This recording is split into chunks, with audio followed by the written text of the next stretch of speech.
Sir PP Singh Ashok बौद्ध और आप प्रदेश अध्यक्ष समता सैनिक दल राष्ट्रीय प्रमुख सचिव भारतीय संविधान समान समिति हैं। आपका इस कार्यक्रम में स्वागत है। डॉक्टर साहब, आपसे निवेदन है कि कम शब्दों में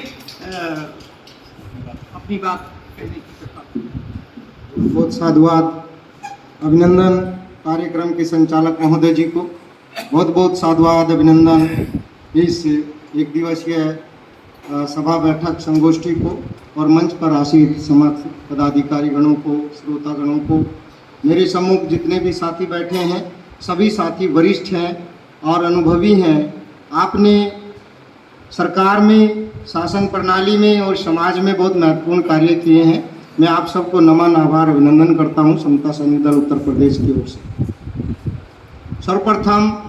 विश्व गुरु तथागत गौतम बुद्ध जी को नमन करते हैं। सिंबल ऑफ नॉलेज, ज्ञान के प्रतीक, विश्व रत्न बाबा साहब डॉक्टर भीमराव अम्बेडकर जी, संस्थापक समता सैनिक दल, उनको बहुत बहुत नमन करते हैं। आज का दिवस इस देश की क्रांति में 1857 की क्रांति में शहीद हुई महिला क्रांतिकारी माता उदा देवी पासी जी के शहीद बलिदान दिवस पर उनको विनम्र आदरांजलि, श्रद्धांजलि अर्पित करते हैं। आज का कार्यक्रम भारतीय लोकतंत्र की बाधाएं, मैं समझता हूं कि बाबा साहब डॉक्टर भीमराव अम्बेडकर जी ने जब भारत के संविधान को लिखा तो आने वाले समय की परिस्थितियों को, आने वाली बाधाओं को देखते हुए उनमें सभी प्रकार के अनुच्छेद, धाराएं और उनका सॉल्यूशन उसमें दिया है। जब हम भारत के संविधान को पढ़ेंगे तो मुझे लगता है भारत के लोकतंत्र में कोई बाधा नहीं होनी चाहिए। आज शासन प्रणाली, सत्ता प्रणाली जहाँ जिस स्तर पर है उस स्तर पर पहुँचाने वाले हम ही लोग हैं। तमाम, मैं सुन रहा हूँ काफ़ी देर से, सभी पूर्व वक्ताओं ने बहुत अच्छे से अपनी बात को रखा, वैज्ञानिक साहब ने अपनी बात को रखा, अभी हमारे वरिष्ठ साथी बोल रहे थे, उन्होंने बहुत सुंदर विचार दिया बाबा साहब का आपको, कि बाबा साहब मुस्कुरा रहे थे 26 जनवरी 1950 जब वो संसद से बाहर आ रहे थे तो उस समय उनकी मुस्कुराहट बहुत ही अच्छी थी। तो उनको देखकर कृपलानी जी ने जो पूछा उसका जवाब दिया। मूलतः बात ये है कि जो समस्या है हमारे बीच में, वो समस्या ये है कि हम अपने लोगों को जागरूक नहीं कर रहे हैं। क्योंकि स्पष्ट बाबा साहब ने कहा कि जिस दिन हमारे लोगों की आंखें खुल जाएगी उस दिन सत्ता हमारी होगी, ये देश हमारा होगा, ये देश बुद्ध का होगा। तो इतने सालों से अब तक हमारे लोगों की आंखें क्यों नहीं खुल रही है, इस पर विचार करना है। बाधाएं तो तब भी थी, बाधाएं आज भी है, बाधाएं आगे भी रहेगी, और ये तब तक बाधाएं रहेगी जब तक हम अपने लोगों को जगा नहीं पाएंगे। तो मैं समझता हूं कि हमें अपने लोगों को जगाने की जरूरत है, उनको जागरूक करने की जरूरत है।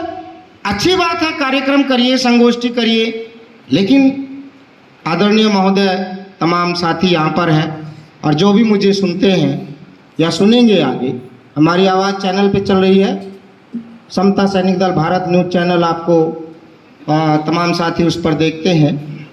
तो मेरी अपील है समस्त साथियों से, आप अपने अनुभव को उन लोगों तक पहुंचाने का काम करें जिनकी वजह से ये देश चल रहा है, जिनकी वजह से लोकतंत्र चल रहा है। लोकतंत्र प्रणाली में जिन लोगों को वोट डालने का अधिकार मिला, 18 वर्ष के हो गए, 18 वर्ष के होने वाले युवा क्रांतिकारी साथी, जो इस देश की शक्ति है, उस देश की ताकत है, उनको जगाने की जरूरत है। क्या 2024 का चुनाव, जो 2024 का चुनाव है, इसमें हम उत्तर प्रदेश में अपनी सत्ता को, पूरे भारत देश में अपनी सत्ता को कैसे कायम करें, कैसे भारत की प्रधानमंत्री इस देश के लोकतंत्र को मजबूत करे और प्रधानमंत्री ऐसा हो जो अम्बेडकरवादी हो, जो बौद्धिस्ट हो, जो बाबा साहब के विचारों को पूर्ण रूप से इस देश में लागू कर सके। ऐसे प्रधानमंत्री का चुनाव हमको करना है और ये हमारे हाथों में है, निश्चित रूप से हमारे हाथों में है, लेकिन इसके लिए हमें लोगों को जागरूक करने की आवश्यकता है। समता सैनिक दल बाबा साहब डॉक्टर भीमराव अम्बेडकर जी ने, आप तमाम साथी जानते होंगे, मैं तो आपके सम्मुख एक छोटा सा बच्चा हूं अनुभव के रूप में। समता सैनिक दल बाबा साहब डॉक्टर भीमराव अम्बेडकर जी ने समस्याओं के निवारण के लिए यह स्थापित किया था। बाबा साहब डॉक्टर भीमराव अम्बेडकर जी 1924 में, 24 सितंबर 1924 में जब समस्याओं से जूझ रहे थे, जब उन्होंने समाज की समस्याओं को देखा,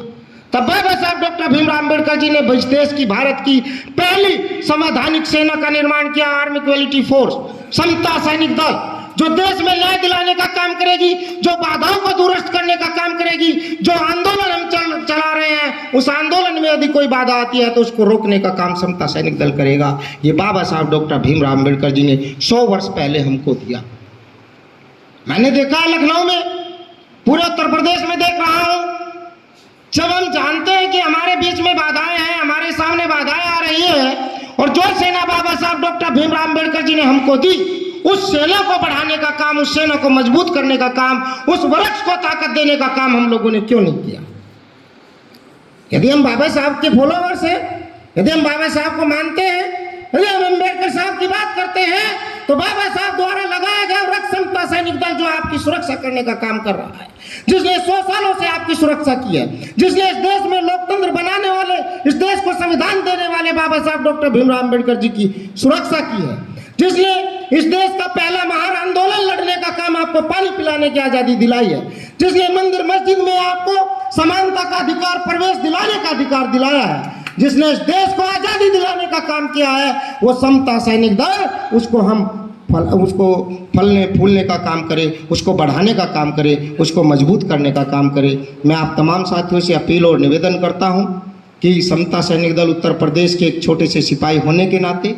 यदि हम 2024 में अपनी सत्ता को हासिल करते हैं और जो विषय हमारी बाधाएं के रूप में चल रहे हैं, लोकतंत्र पर खतरा है, संविधान पर खतरा है, उसको दुरुस्त करना चाहते हैं, तो हमें बाबा साहब की दी हुई समता सैनिक दल और धम्म के रूप में भारतीय बौद्ध महासभा को मजबूत करना होगा। तब हम बाबा साहब के सच्चे अनुयायी कहलाएंगे और उस दिन मुझे गौरव होगा, हमें गौरव होगा कि हमने बाबा साहब की सल्तनत को बचाने का काम किया है। 2024 का चुनाव बाबा साहब की दी हुई सल्तनत को बचाने का आंदोलन है। इस आंदोलन को मजबूत करिए, इस आंदोलन पर काम करिए और युवाओं को जो वोट डालने जा रहे हैं 2024 में, जो 2024 के चुनाव को मजबूती से करने जा रहे हैं, उन युवाओं को घर घर जाकर जगाने का काम करिए। जय भीम, जय भारत, जय संविधान, जय समता सैनिक।